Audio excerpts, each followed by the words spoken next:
Hey, remember me? Sorry I was gone so long.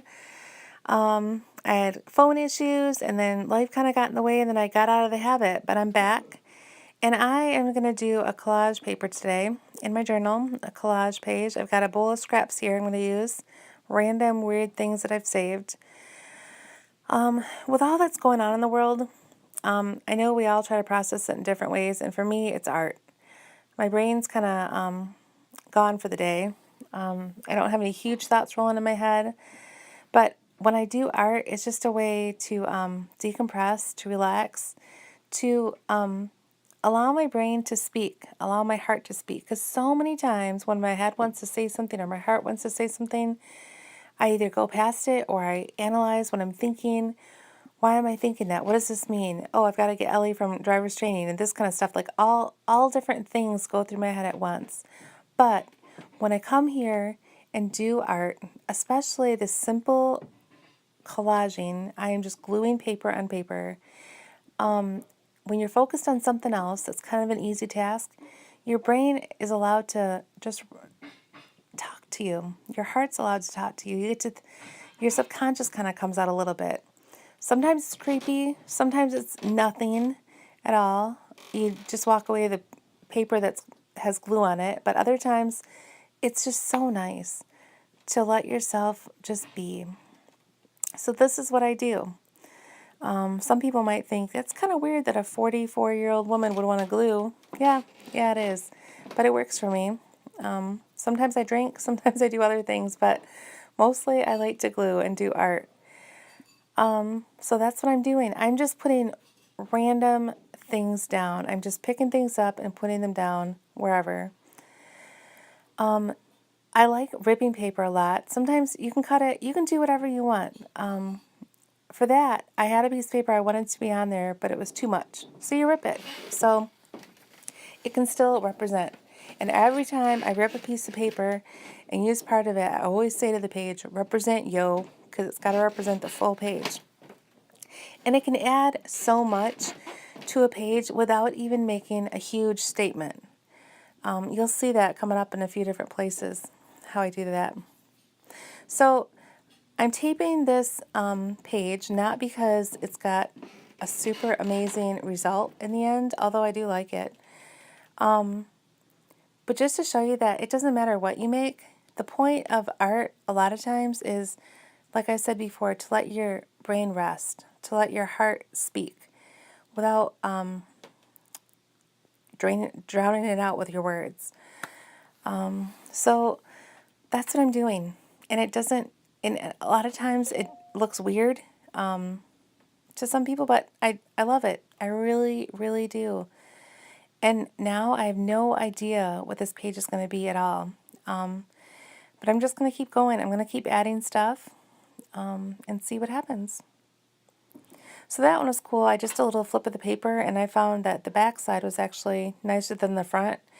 Sometimes I know a piece has to go on the page, but I don't know where until so you just try it out in different pieces.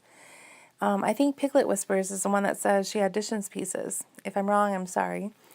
Yeah, you have a little audition and see where you're going to be. See this curvy shape? I love these too, so I try to save all my curved shapes that I cut circles out of or whatnot. It's just fun to add a bit of a different, texture on there, different shape. So you can still see a lot of the green and the other pages, but yet it's there, totally there. This I'm going to use somewhere. I had punched some squares out of it earlier, and I like doing that kind of thing on saving the scrap because then the background picture can obviously be seen through the holes. I have no idea about dark and light. I do not have my art degree. I'm a self-taught mixed media artist, self-taught collagist artist, self-taught gluer. I've watched a lot of YouTube videos. I've looked at a lot of your stuff on Instagram and Pinterest, and I really enjoy that. So I just do what I feel. Maybe you're not super artsy, but you still want to do it. Good, do it. Do what you feel. Don't even think twice about gluing something down. Kind of move it around, and if you feel that it should go somewhere, glue it down. the worst thing that can happen is that you glue over it. Oh well. Now here I wanted to add just a little bit more. I do like that cool design, that triangle going down, so I don't want to hide too much of it yet. I just wanted to add a little bit more white up there. So I just ripped weird pieces out. I like the randomness of it. Mainly probably because I can't cut straight line to save my life, so I can't cut a perfect anything. But also I like the ruggedness. I like it when the paper within the page can show through. That's really cool. So this, I just wanted to break up that bottom corner a bit. So we're going to add that there. Here's another piece that I liked but didn't want to have the full piece. So I'm doing another chair. And I like layering papers too sometimes. So that's what I'm going to do here, but it was too much. I didn't want it to be super obvious. So there we go.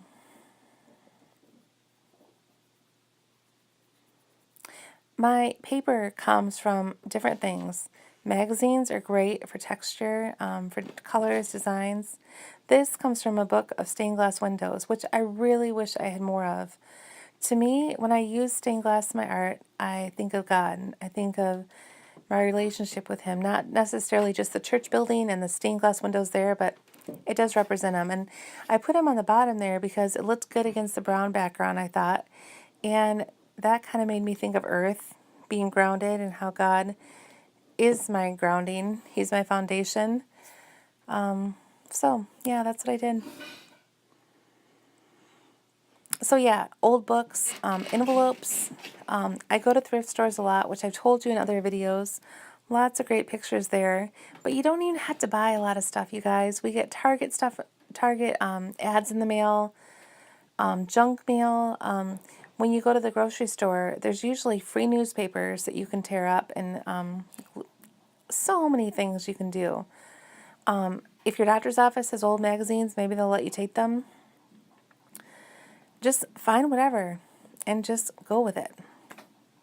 So I had that piece of space, and then now that I'm gluing it down, the back of it looked so pretty. I didn't notice the back of it before, so I'm debating on what side to use. And I'm going to use that red galaxy. This came from a book about outer space from a thrift store again. And I kind of wanted to put this space up top. I think maybe to represent the universe, the world, and how all this stuff underneath it is parts of our world. There's pretty things, there's hard things, there's soft things, there's natural things, there's man-made things. I don't know if this is kind of the thoughts that roll through my head. I'm not sure if there's any deep meaning to it, but I let myself think them. Now here, the square like is slicing my glue. That's why I try to always go from the inside of the page out, not to cut my glue stick. But if you get too much glue, just wipe it off. That's the great thing about the phone book. And I kind of wanted to do this blue to show the galaxy behind it, like for the day and night sort of thing. There's that little corner up above that I wanted to fill in. So I'm going to do a tree up there, a little bit of green. Maybe to represent growth, life.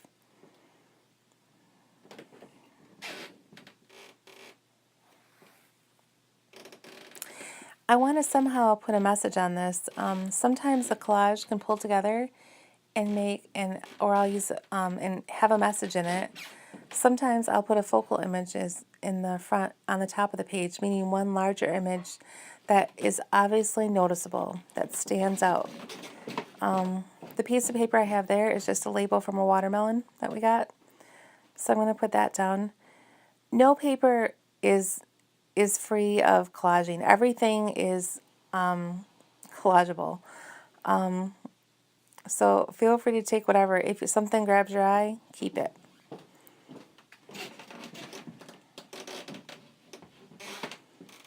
I wanted to add a little bit more. I just found a piece of white and I thought it was really cool, so I thought I was going to double up on that white triangle over there. But then I decided to go a little bit lower. I don't know why, I just felt like it would look good. So you do it. So I do want to get a message on here somehow. My new thing that I learned, that I taught myself or just started doing is if a background is too busy, I put black lines through it, like I make my own lines to write on. And they're usually not this fat, they're usually thinner. And then I write with a white pen, or you can glue strips of paper over something, solid paper, maybe with like some light stamping on it. Anyway, this time I just did a huge black Sharpie, so I'm a little bit high from that. Gosh, those are so strong. I'm drying it so my hand doesn't get the black all over it, and so it's ready for the ink. I don't care about my letters here. This page is not for the end result. This page is to help me just be, help me relax, help me think on things. So yeah. As I was writing this, I was going to write "Find beauty in the chaos." And as I was starting to write the word beauty, I thought, why is it other people's responsibility to bring beauty for me to find? Granted, I do have to find the beauty in this world, in my life, in my everyday moments, and acknowledge it and share it and be thankful for it, for sure, for sure, for sure, for sure. But it's not just everyone else's responsibility to bring it and I find it. It's my job to bring it too, especially when I can. When I'm in a good place and I'm safe, I'm content, and I'm able to see the beauty in things and bring beauty to people that maybe need it or maybe aren't noticing it, I gotta do it, you guys. I have to do it. So I'm changing the words around up there. Nice to do it because I just go over it with black again. If that wouldn't have worked, I just maybe would have done some more collaging over it and done that. I'm using my Uniball Signal white gel pen. I'm just going to whip out the letters here, and I want to keep them open and just fill it in there. So that's it. Thanks for watching. A pretty simple page. See you next time. Bye.